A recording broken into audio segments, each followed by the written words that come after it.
창세기 17장 9절부터 14절까지 같이 합독하시겠습니다. 시작. 하나님이 또 아브라함에게 이르시되 그런즉 너는 내 언약을 지키고 내 후손도 대대로 지키라. 너희 중 남자는 다 할례를 받으라. 이것이 나와 너희와 너희 후손 사이에 지킬 내 언약이니라. 너희는 양피를 베어라. 이것이 나와 너희 사이의 언약의 표징이니라. 매대로 남자는 집에서 난 자나 혹 너희 자손이 아니요 이방 사람에게서 돈으로 산 자를 물어나고 난 지 8일 만에 할례를 받을 것이라. 너희 집에서 난 자든지 너희 돈으로 산 자든지 할례를 받아야 하리니 이에 내 언약이 너희 살에 있어 영원한 언약이 되려니와 할례를 받지 아니한 남자 곧 그 양피를 베지 아니한 자는 백성 중에서 끊어지리니 그가 내 언약을 배반하였음이니라. 아멘. 자, 이렇게 말씀을 읽고 은혜로워야 되는데 좀 은혜롭다고 하기는 거시기 하죠. 내용이 약간 19금 같기도 하고 좀 그렇습니다. 근데 이제 혹시 읽으시면서 내가 알고 있던 것과 다르네? 뭐 이런 얘기가 있었나?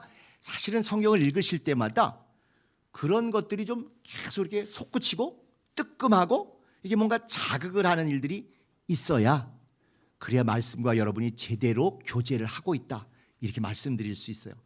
오늘 읽은 데 중에 혹시 그렇게 걸리는 거 새롭게 한 거 있으신가요? 워낙 통달, 기본적으로 빠삭. 저는 11시 예배 드릴 때 갑자기 갈라디아서 내가 내 연갑자들보다 연갑자가 뭐였지?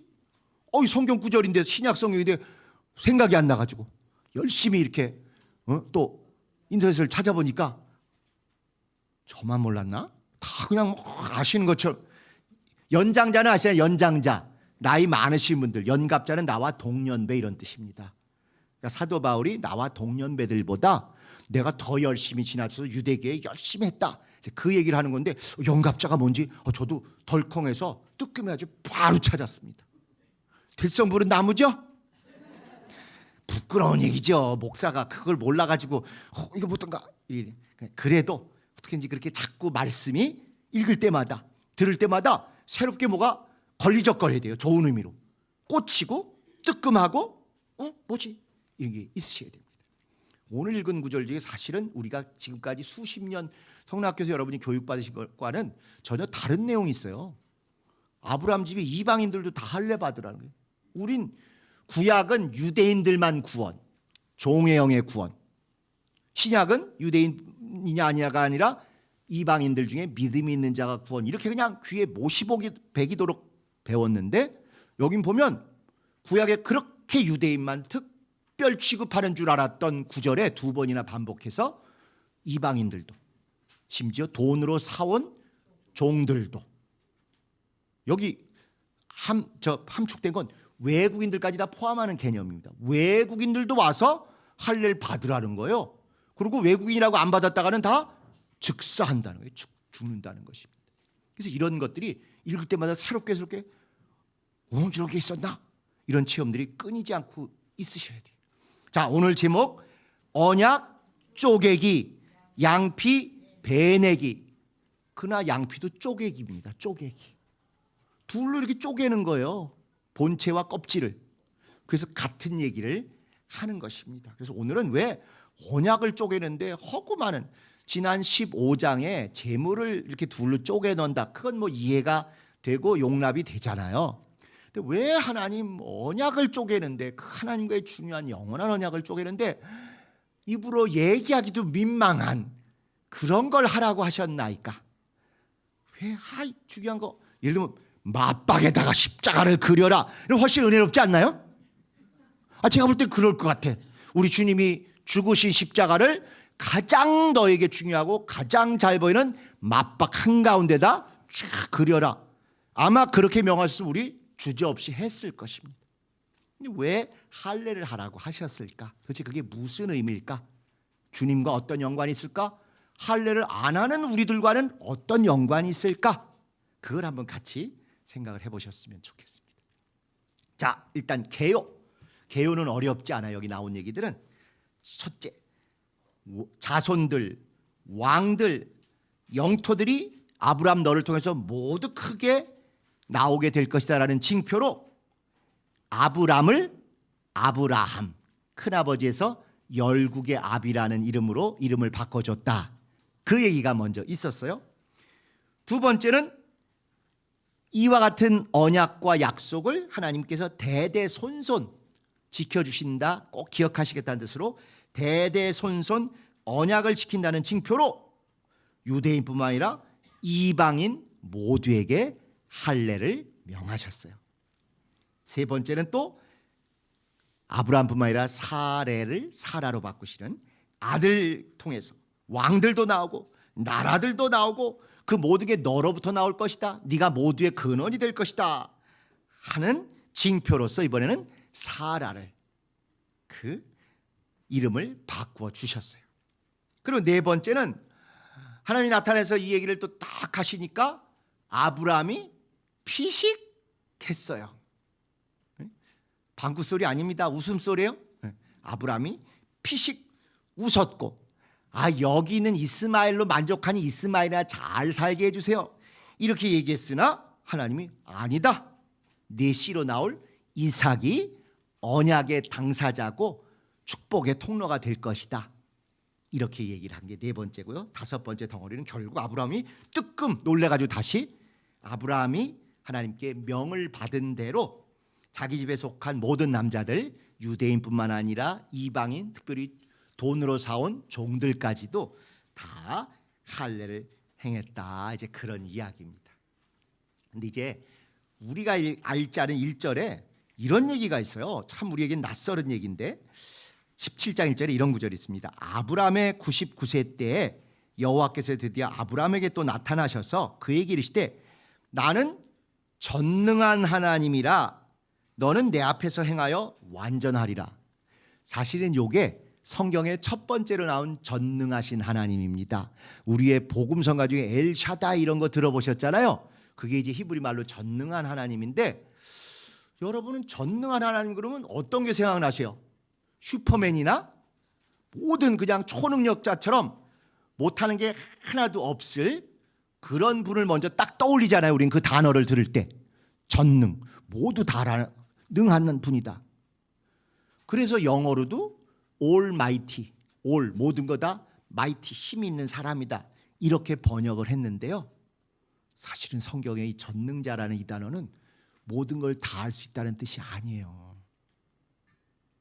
그렇다고 하나님 모든 걸 다 못하신다는 뜻은 전혀 아닌데, 일단 이 단어는 그걸 나타내는 뜻이 아니에요. 그래서 1번 질문 첫 번째가, 이거는 여러분에게 좀 알려드리고자 해서 하는 건데, 하나님께서 전능한 하나님이라고 처음 소개하며 여기 나타나신 이유는 무엇일까? 지난번에 제가 그런 말씀드렸잖아요. 우리가 기도할 때 하나님을 어떠하신 하나님하고 부르는데 그냥 입에 베개 평생 한 단어만 부르는 사람도 있지만, 시편에 보면 오늘 내가 기도하려고 하는 것에 가장 맞는 하나님의 칭호, 하나님의 특징, 하나님의 영광스러운 이름들이 있으니까 시편 기자는 그것을 탁탁 줄긋기가 맞게 그렇게 불렀다 하는 것입니다.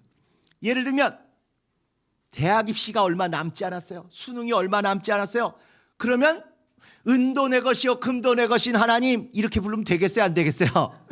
안 된다고 하긴 그렇지만 좀 거시기 하죠. 그럴 때는 지혜의 근원 되신 하나님, 우리 아이가 노력은 했으나 시험을 잘 치를 마지막 지혜가 필요하오니 노력한 게 잘 드러날 수 있도록 그렇게 지혜를 좀 더 채워주세요, 이렇게 기도하는 게 정말 합합니다.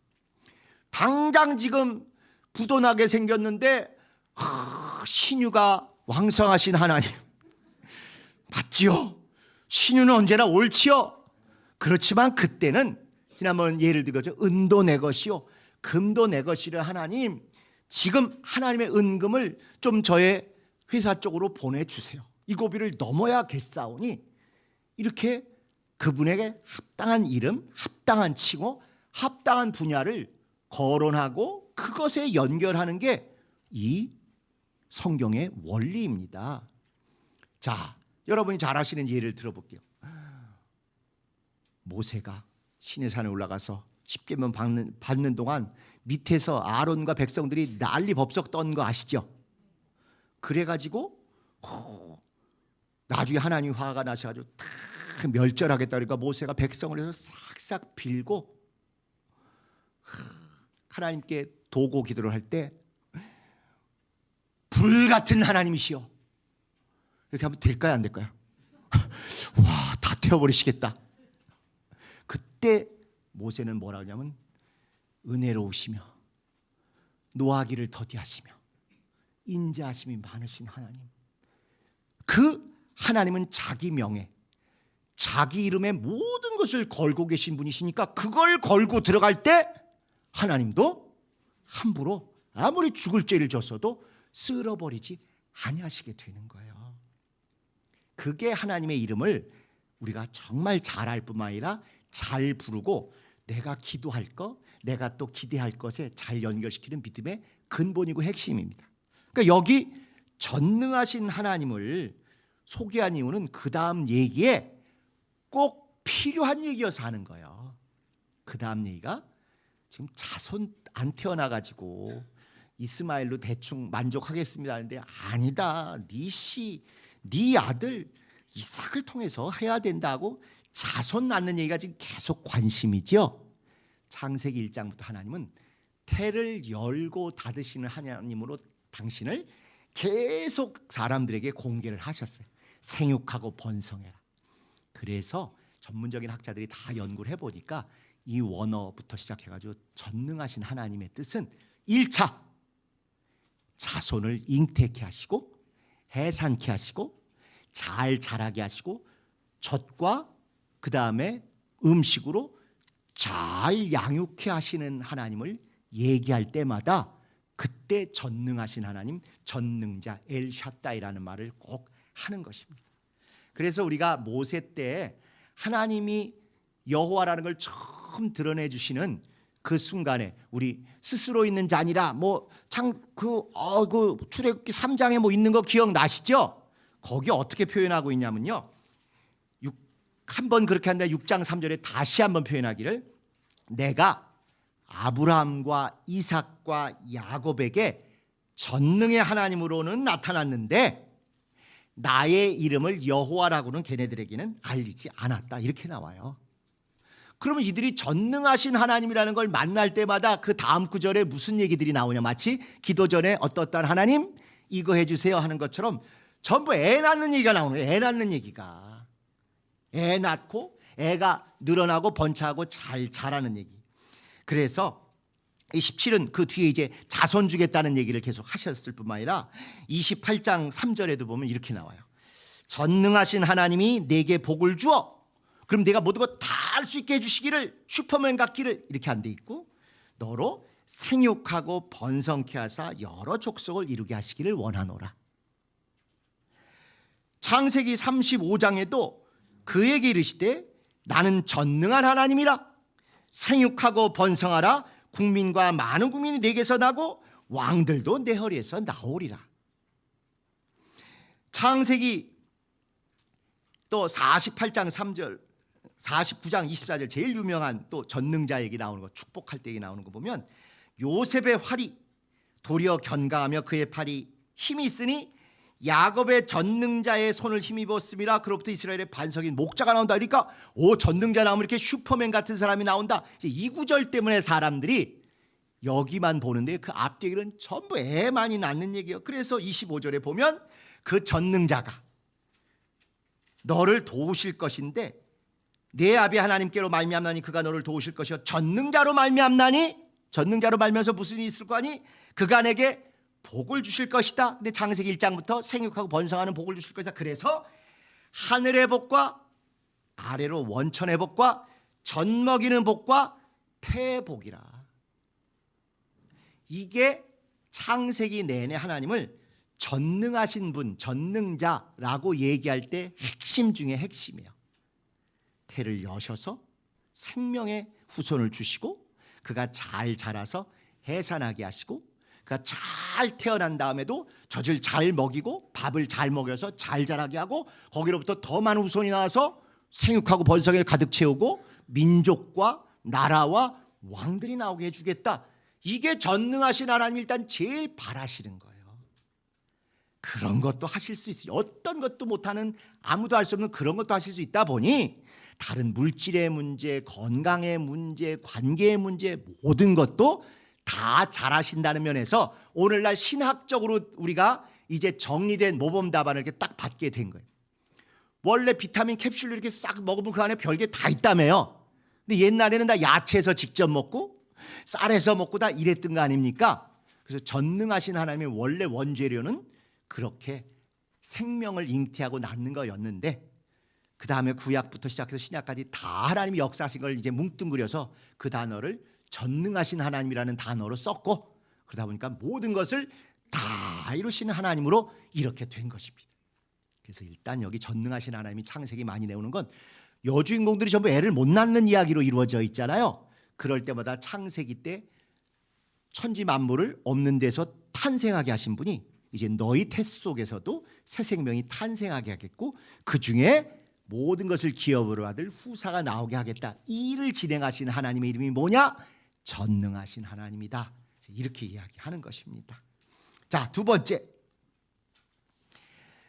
아브람, 사라라는 새 이름대로 열국과 열왕의 아비와 어미가 되었는가? 예, 점진적으로 되었어요. 전에 한번 아브라함 종교가 오늘날 전 세계에 40억이 넘는다는 말씀도 드렸죠.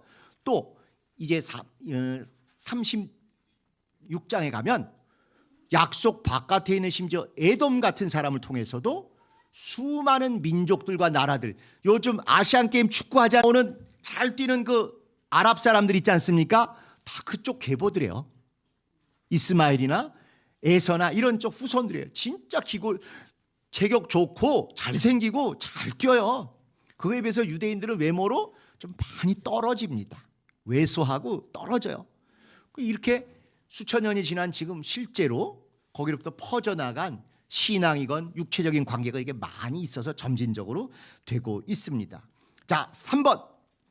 하나님께서 이렇게 아브람을 아브라함, 사레를 사라 이렇게 이름을 지어주시는 것, 없던 이름을 비로소 지어주시는 장명도 있고 있던 이름을 다른 이름으로 바꿔주시는 계명도 있는데 이거는 무슨 의미가 있나? 우리도 옛날에 뭐 김봉수, 장명서 이런 데 출입하신 분 여기 계시죠? 건당 한 500 됐었어요. 옛날에도. 제가 그 동네에서 나구자고 거기서 학교도 다니고 그래서 그 앞에 두다는 사람 많이 봤습니다. 다 나름 어떤 신적 존재에 의해서 또는 운명에 의해서 지어진 것을 뭔가 바꿔보려고 더 좋은 것으로 하려고 그렇게 하죠. 그게 인간이 이제 영적 존재이고 뭔가 영원한 것, 신령한 것, 좋은 것에 대한 그리움과 사모함이 있다 보니까 그런 일을 어느 종교에서건 어느 미신에게서건 다 하는 모양입니다. 그래서 선거철 되면 어디가 제일 붐빈다고요? 점집들이 제일 붐빈다. 이게 우리나라 상식이 돼버렸잖아요. 가장 똑똑한 사람들인 줄 알았는데 가장 똑똑한 사람이 가장 위기에 몰렸을 때 예전 같으면 다 미아리로 모였다는 거. 이게 근데 성경은 그런 막연히 운이나 운명이나 어떤 초월적인 존재가 나를 좀 밀어줬으면 이게 아니라 공의로우시면서 성결하시면서 자기의 뜻을 이루시기를 원하시는 살아계신 유일하신 하나님이 무언가 나에게 새로운 관계를 맺고 새로운 언약을 주시고 거듭남의 새로운 체험을 주시고 새 출발을 기대하실 때 그렇게 만남이 이루어질 때마다 어떤 사람은 단을 싸서 예배를 드리기도 하고 어떤 사람은 거기서 확실히 뒤집어지는 막 평생 잃을 수 없는 체험을 갖기도 하고 어떤 사람은 이렇게 이름을 바꾸기도 합니다. 그러니까 괜히 뭐 사업하기 위해서나 출마하기 위해서나 누구 속이기 위해서가 아니라 진짜 하나님 앞에서 나는 새 존재다. 죽었다가 부활한 새로운 존재다. 이럴 결심이 있으면 이름을 바꾸는 것입니다. 인생에 잊을 수 없는 작품 또는 약속 이런 것들을 하는 것이죠. 자손의 씨가 어디서 나와요? 남자 그 생식기에서 나오잖아요. 그래서 내가 내 씨로 번성하게 하겠다. 내 자손이 넘치게 하겠다. 내게 많은 하늘의 별과 같고 땅의 모래와 같고 또 티끌 같은 자손이 나오겠다고 하니까 그렇게 약속하셨으므로 이제 그 자손을 낳는 마지막 관문, 거기가 어디예요? 거기가 바로 할례하는 그 부분 아닙니까? 딴 데로 만드시는 분도 계세요? 그래서 하나님은 과장이나 비약이 없이 그렇게 적나라할 정도로 자손 주겠다 하셨으니까 자손이 나가는 거기 마지막 현관에다가 마지막 경비실에다가 딱 파수꾼을 세워놓듯 너는 씨 뿌리고 아무 데서 나가서 사고 치는 놈이 아니다. 너와 나는 영원한 관계를 맺었고 너에게서 나가는 그 씨는 거룩하고 신령하며 영원한 관계를 맺는 씨다. 나도 알고 너도 아니 그것에 부끄럽지 않게 해라 하고 거기다가 꼭 증거를 내놓도록 하신 것입니다. 그래서 자손이 계속 나와야 되는데 범죄하고 선을 넘고 절대 가까이서는 안 되는 사람과 사고 치려고 할 때마다 마지막 파수꾼처럼 보고 뜨끔하라는 거야. 내가 이러면 안 되는데. 예를 들면 어떤 사람은 범죄하기 직전에 어머니가 평소에 하던 너 착하게 살아 이 말이 확 들어와가지고 그래도 들었던 흉기를 내려놓고 이런 사람이 있다는데 그보다 더 절절하게 더 간절하게 그토록 당신이 쪼개질 것을 서약하셔서까지 우리가 받아주기를 원하는 바로 하나님과의 그 관계, 내가 쪼개지든 너도 쪼개지는 그 서약을 거기다 했는데 마지막 넘지 말아야 될 죄악의 범죄의 그 선을 넘을 때 마지막이라도 보고 브레이크를 걸고 멈추고 돌이켜 회개하라는 것입니다. 그럼 매일 한 번씩은 용변을 볼 때마다 나는 짐승같이 똑같이 먹었으니까 싼다 이 존재가 아니라 그 용변을 보는 순간에도 나는 하나님의 사람이다. 하나님의 영원한 언약이 내 몸에 내 살에 내가 아주 보이는 곳에 있다. 매일매일 확인하도록 그렇게 절절하게 신앙과의 관계를 우리에게 구체적으로 말씀하신 거예요. 신앙이 예배당에서나 양복 입고 거룩하고 고상할 때나 신앙이 아니고 이런 정도로 적나라하게 하루에 한 번 이상씩 화장실 가서 용변 볼 때 여자보다 남자를 항상 대표로 하다 보니까 용변 볼 때 넌 막 사는 사람이 아니다. 비록 짐승과 똑같이 용변을 보는 것 같지만 너는 거룩하고 신령하고 영원한 존재임을 네가 직접 눈으로도 확인해라. 하나님과의 영원한 언약이 내 몸에 내 살에 내 가장 중요한 급소에 있지 않냐. 함부로 그거 놀리지 마라. 또 범죄하고 하나님이 짝져주신 사랑하는 부부와만 관계를 맺고 신령한 자손을 낳아야지 그걸 넘어서 남의 아내를 탐하거나 다른 돈 주고 몹쓸 짓을 하고 이런 거 하지 마라. 마지막 유혹에 끌려서 거기 직전에 갔다 할지라도 혹시라도 덜컹 그걸 보는 순간 난 짐승이 아닌데 난 개차반이 아닌데 난 주님과의 언약이 영원한 언약이 내 몸에 내 살에 배 있는데 이걸 뜨끔하게 느껴가지고 돌이키라는 것입니다. 그리고 나면 내 거기로부터 생명의 씨가 거룩한 씨가 영원한 씨가 계속 나와서 진짜 하나님의 복받고 예수 그리스도 오실 길을 예비하는 신령한 가문이 된다. 그것 때문에 하고 많은 것 다 두시고 바로 그 장소에 언약을 맺는 것과 똑같은 방식으로 칼대서 베고 떼내고 분리시키는 이런 일을 통해서 이들에게 믿음의 사람이 되어야 함을 말씀하십니다. 그리고는 그걸 아예 적나라하게 오늘 읽은 데 보면 내 언약이 너의 살에 있겠다. 살에 있겠다는 거예요.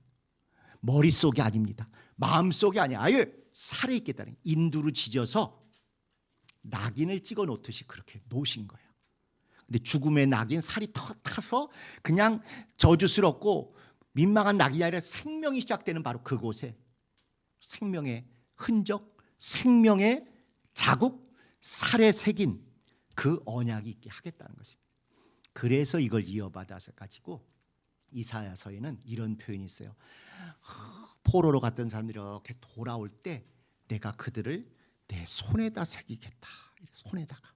손에다 아주 수를 놓고 인두로 지지듯 또는 그 요즘 이거 하는 거 뭐 있죠? 몸에 젊은이들 하는 거 문신하듯 새긴다. 그래서 유대인 중에도 이 구절을 지금도 글자 그대로 받아들여져서 여기다가 문신을 하는 사람들이 있어요. 그거 뭘 하냐면 주로 예루살렘 성벽을 그립니다. 여기 돌아가겠다고. 바벨론의 포로로 있는데 우린 여길 꼭 주님이 전에 돌아가야 되겠다고, 주님의 성전에 가겠다고 이렇게 했는데, 이게 구약이다 보니까 비유고 결국 예수께서 오셔서 죽으실 때 꼭 여길 찢으셔야만 되는 거예요. 그래서 죽어도 충분하신 분이 찔리고 찢기고 이래가지고 그분 살에다가 영원한 언약과 고난의 흔적을 고스란히 남겨놓으신 것입니다. 아니, 신유로 부활을, 죽음도 이기고 부활하신 분이 이거 땜빵도 못하고 부활하시면 이상하지 않아요? 에? 죽음도 이기신 분이 순간에 이것도 말짱하게 깨끗이, 흔적도 없이 나서 얼마나 멋있겠어요. 그런데 도마에게 한번 만져보라 할 정도로 이거는 일부러도 그대로 영원한 흔적으로 남겨두시겠다. 찢긴 흔적, 뚫린 흔적이. 왜? 하늘에 가서도 우리가 구원받은 게 우연이나 돈이나 빽이 아니라 바로 이분의 여전히 살아 증거하거든 이 고난 때문에 구원받았다는 걸 온 천군 천사들 앞에서 증거하는 최고의 은혜의 도구이기 때문에 그렇습니다. 그래서 살에 배겼다는 거예요. 살에 새기셨다는 것입니다. 이스라엘의 남자들에게 그 살에 새기듯 예수님도 직접 손에다가 뚫어서 새기셨고, 사도 바울은 그걸 다른 식으로 표현하니 나는 예수님의 흔적을 가졌다. 낙인이 찍혔다게 하여. 노예라는, 예수님의 종이라는 영광의 낙인이 찍혔다는, 그런 정도로 생생하게 우리 몸에, 우리 삶에, 우리 고통에 주님이 함께 하신 증거가 있어야 되는 거죠. 그리고 그것이 바로 최고의 임마누엘의 흔적입니다. 임마누엘이 무슨 뜻이죠? 주님이 나와 함께, 하나님이 나와 함께잖아요. 어디 있어? 주머니에도 없는데 이스라엘은 아예 그렇게 몸에다가 할례를 통해서 어디 가든지 이거 놓고 가진 않죠. 항상 같이 있죠. 임마누엘의 흔적을 그런 정도로 적나라하게 새겨놓은 거예요. 근데 우린 신약교인이니까 그건 안 하잖아요. 대신 이 영혼 속에 예수 이름을 아주 인두로 지진 것보다 더 확실하게 임마누엘의 흔적을 이 안에 넣어줬다는 것입니다.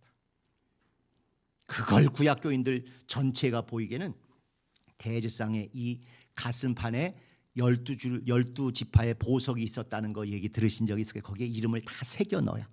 살에 새겨 넣듯 보석에 12지파의 이름을 새겨 넣어서 언약 관계가 절대로 없어지지 않는다. 임마누엘을 이런 식으로 보여주셨어요.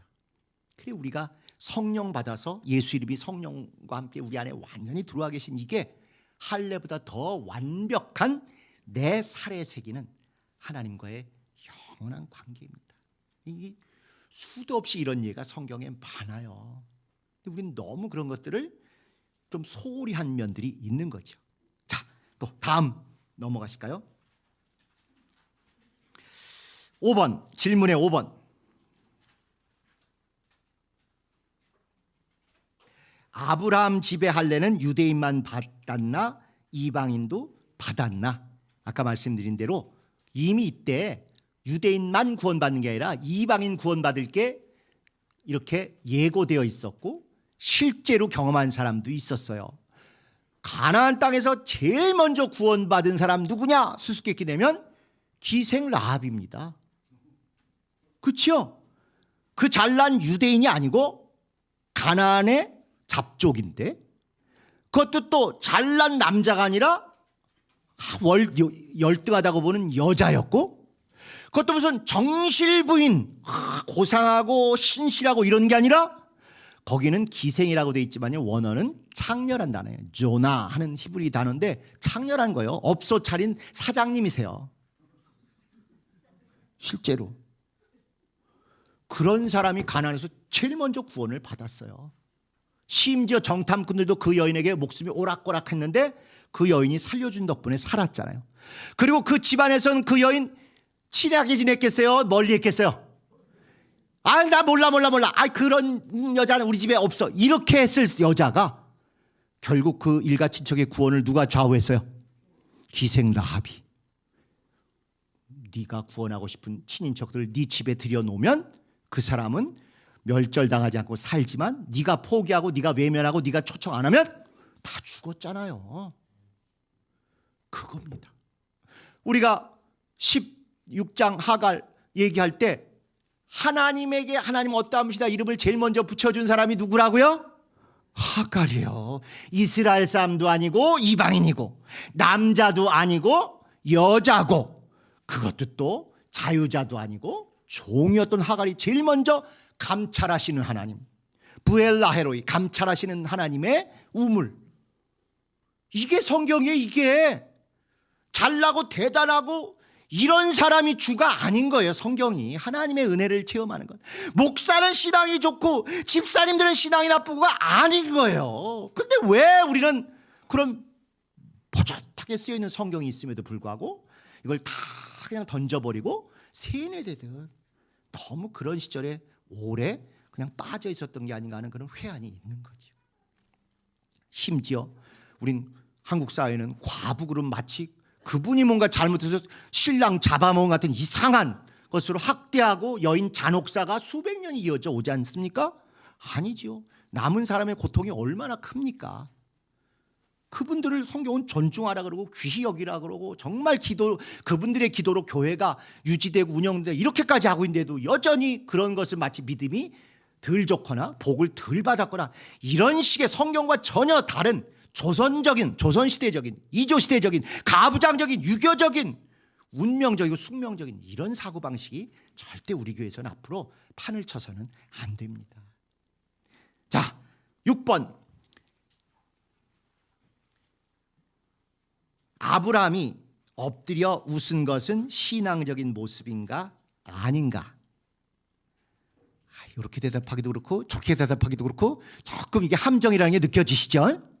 실제로 여기 엎드렸다는 얘기는 경배하고 그분을 영화롭게 하고 그분에게 경의를 표하는 신앙의 모습 맞습니다. 아니 그랬으면 좀 거기 그 순간만이라도 믿음 있는 척 해야 되잖아요. 그래도 아이고 지금 애를 낳는다고? 이런 거예요. 아, 믿음 좋아요 나빠요? 아무리 좋게 봐줄래도 좀 거시기 하지 않습니까? 예배는 예배대로 드리고 이런 건 주로 집에 가서 어디서 이렇게 키득키득 웃죠? 뒷간 가가지고 웃는 거잖아요. 이런 거. 아무리 생각해도 그때 그건 아닌데 이게 우리의 모습이고 우리의 한계이고 아브라함이 우리가 조금 더 다르지 않은 정직하고 적나라한 모습입니다. 지금 하나님이 나타나셔서 엄청난 축복을 해주셔가지고 너무 영광스럽고 너무 감동돼서 그 앞에 팍 거꾸러져가지고 엎드려서 팍 영광 돌리고 기도하고 믿음을 고백해요. 근데 이게 믿음이 옆에 바람 김밥 옆구리가 터져가지고 피식피식 웃음이 나는 거야. 아니 말은 그런데 진짜 이게 될까? 아유 주님이 너무 무리하시는 거 아니야? 아, 이 나이에 또 애 낳으면 얼마나 쪽팔릴까? 아, 이러지 않았겠어요? 이걸 어떻게 결심하고 내가 믿음을 가져야지 한다 할지라도 나도 모르게 자연스럽게 따라 나오는 우리의 연약함, 우리의 한계, 우리의 아쉬움이에요.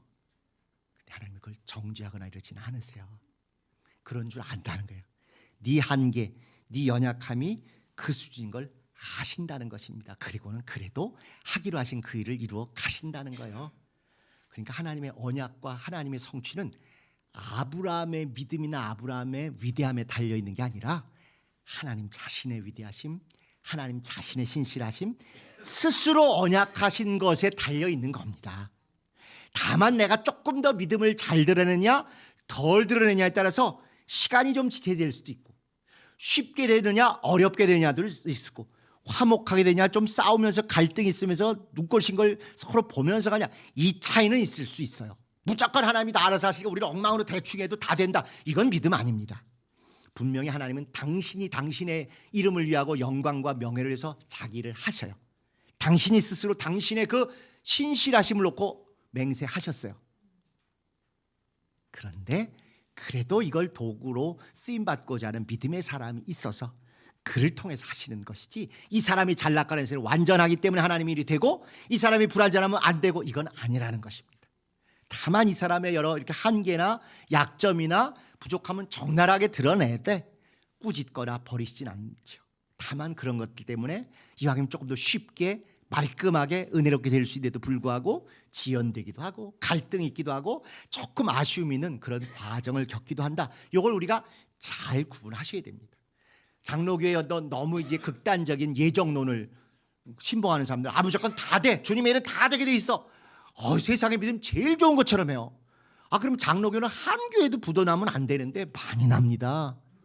예수 이름으로 세운 교회인데도 그건 하나님이 큰 틀에 주님의 교회가 이 땅에 한 번도 없어지지 않게 하시지만 담당하는 사람에 따라서 우여곡절도 또 있는 것이에요. 그러니까 우리는 가능하면 잘해보려고 주님 앞에 정직하고 깨끗하면서도 노력도 열심히 하고 더 실력 있는 사람과 함께 하려고 하고 이런 일들이 계속 벌어지는, 이걸 절대 따로따로 보시면 안 된다 하는 게 바로 이 경배하면서 웃는, 엎드려서 그분에게 조아리면서도 웃는 아브라함의 이 모습이고 우리의 정직하고 적나라한 모습이라 이렇게 여기시면 좋을 것 같아요.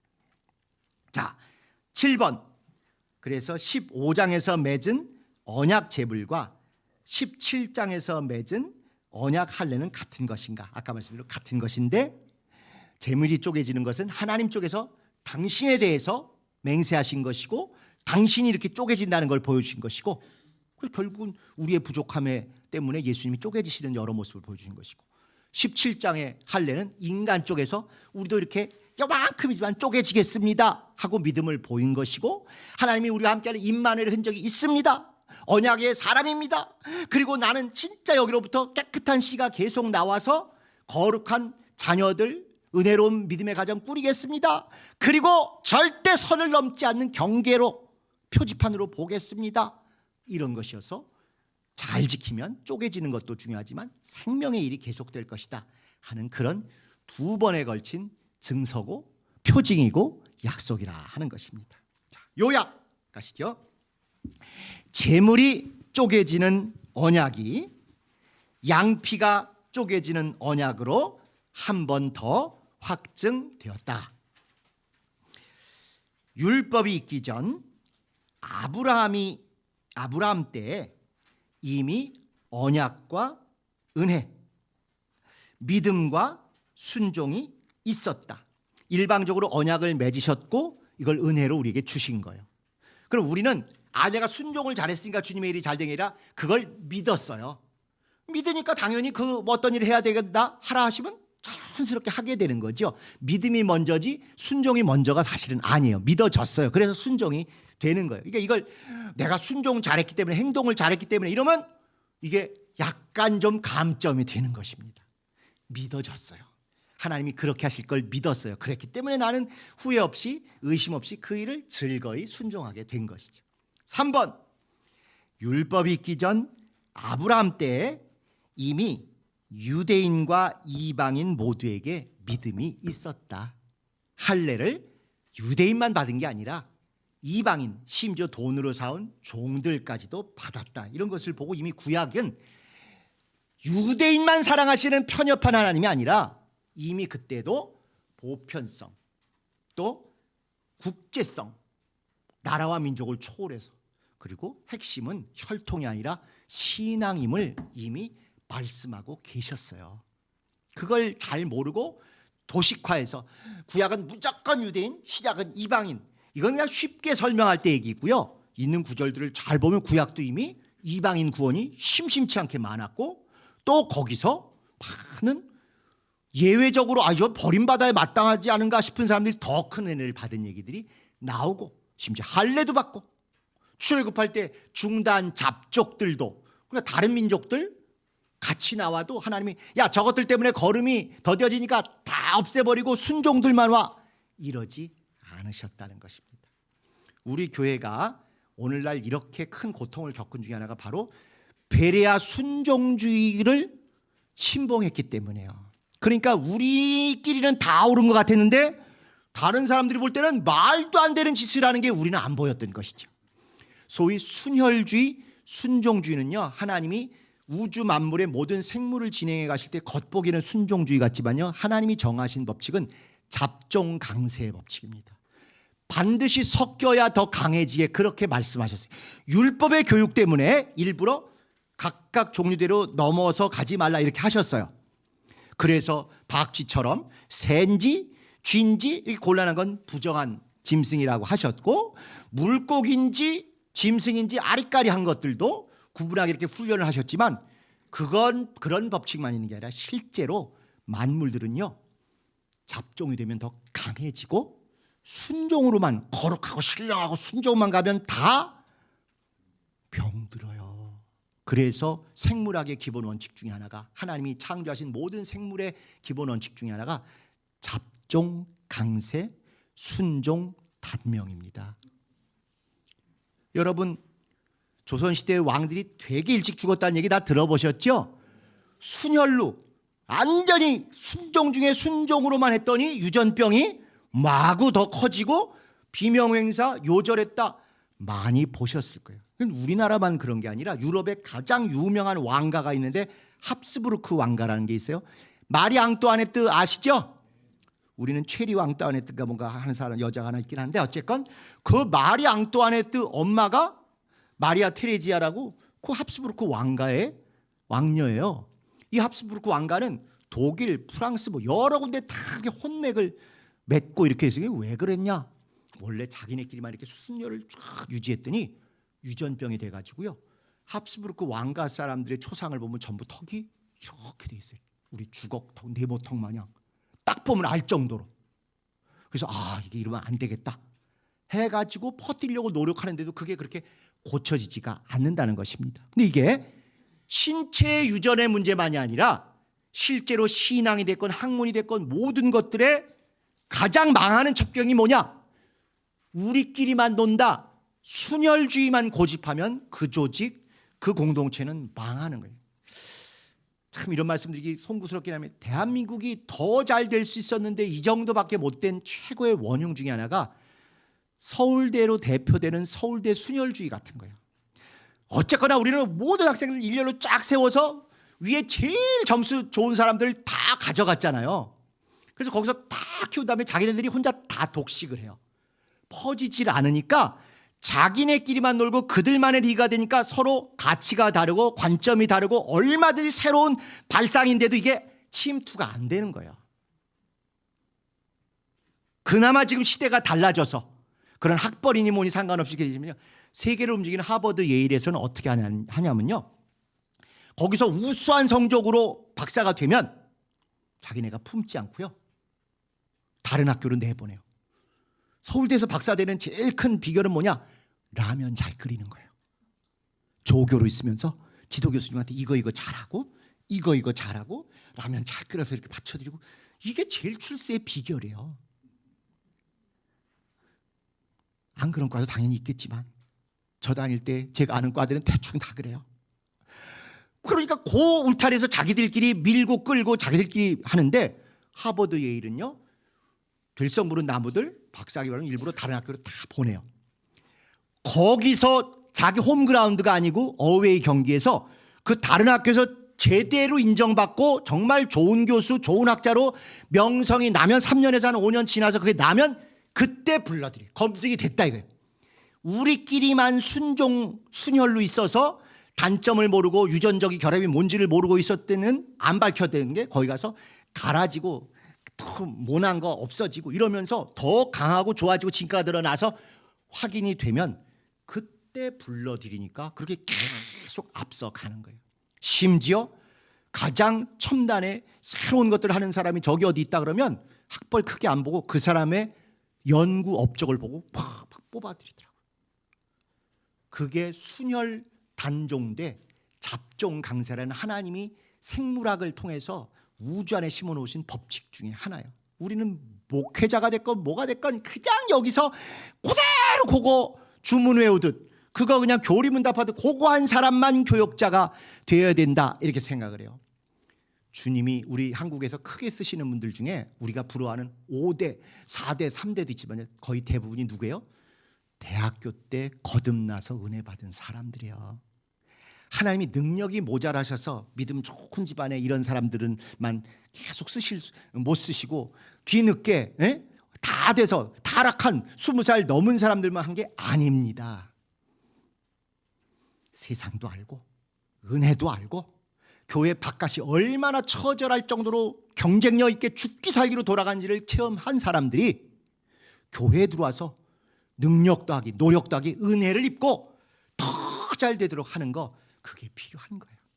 그래서 앞으로 우리 교회가 정말 좋은 교회가 될 때는 우리 함께 고생하시는 교역자들도 소중하고 같이 가겠지만 우리 역시 또 우리밖에 못 보니까 좋은 분들, 진실하고 딴 생각이 없이 진짜 우리의 애환과 아픔을 같이 공감해주고 우리에게 좋은 공헌을 해줄 수 있는 더 앞서간 것들을 배워보신 분들이, 좋은 분들이 있으면 모셔서라도 우리의 순종이 좋은 거라고 착각했던 걸 깨뜨리고 진짜 하나님이 새롭게 부어주시는 물로 잘 우리 교회가 건강해지는데 꼭 그런 일들도 필요합니다.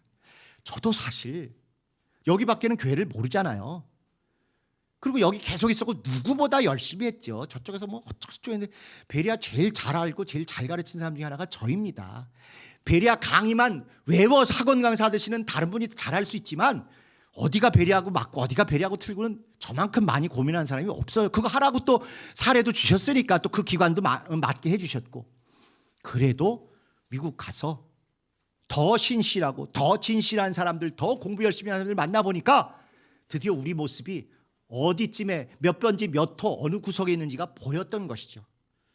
그리고 이러이러한 건 진짜 믿음이 아니었구나, 이런 건 성경을 엉터리로 우리가 왜곡했던 거였구나 보였기 때문에, 저는 바깥에서 온 사람이라고 할 수는 없겠지만 바깥 우물 바깥이 어떤지를 봤기 때문에 이건 아니다 싶어서, 다만 좋은 쪽으로 그래도 나라도 이렇게 하는데 하나님의 때는 그게 아니어서 하나님이 한꺼번에 다 바뀌어야 되겠다 해서 이렇게 하신 것뿐이죠. 그래서 마무리를 한다면 이미 아브라함 때부터 이렇게 유대인만 순종, 순혈 이게 아니고 이때부터 이미 보편성, 국제성, 신앙으로서 혈통을 넘어서는 이런 게 있었던 것처럼 우리 모든 신앙도 마음을 열고 정말 좋은 것들, 성경에 합당한 것들, 성령이 역사하신 것들에서는 더 왕성하게 해서 우리가 과거에 가졌던 아주 소중하고 좋은 것들이 제대로 건강해지고 제대로 빛을 발휘하도록 이렇게 가셔야 한다고 확신합니다. 마무리 저장입니다. 인생과 신앙의 중요한 순간마다 언약의 갱신과 믿음의 고백이 있어야 한다. 만약에 우리가 올해 7년에 진짜 교기업의 큰 투쟁과 고난이 끝나고 건강한 정상적인 교회로 돌아오게 될 때는 우리가 그냥 기념 예배 정도가 아니라 확실히 우리 앞으로 인생을 어떻게 살지에 대해서 하나님 앞에서 결단하는 그런 언약 갱신이나 믿음 고백이 있어야 한다고 생각해요. 두 번째, 할례보다도 더 생생하고 영원한 언약의 징표, 언약의 흔적이 내 살에 있어야 되는데, 이게 우리는 심령 안에 예수 이름도 있지만 2017년부터 부딪히고 깨지고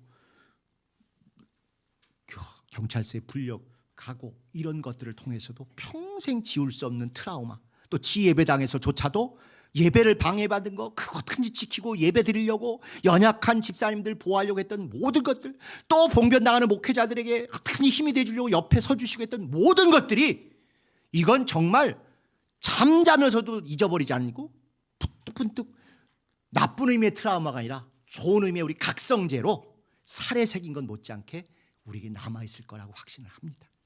마지막, 이제 우리는 꼴값 떨고 살자.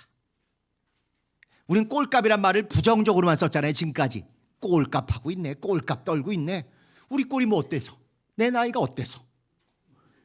하나님의 형상을 따라 지음받은 가장 소중한 꼴값입니다. 우리가 뿐만 아니라 이름값, 자연인의 이름도 있지만 우리 안에 있는 예수 이름 좀 제대로 드러내서 꼴값, 이름값 제대로 하면서 그렇게 사는 날이 멀지 않았다고 확신합니다. 정말 이 봄에 봄다운 봄을 제대로 맞이하고 아브라함의 그 믿음과 축복에 함께 동참하는 온전한 여러분 가정 되시기를 예수님의 이름으로 축복합니다. 우리 주님 가르치신 기도하시고 마치도록 하겠습니다.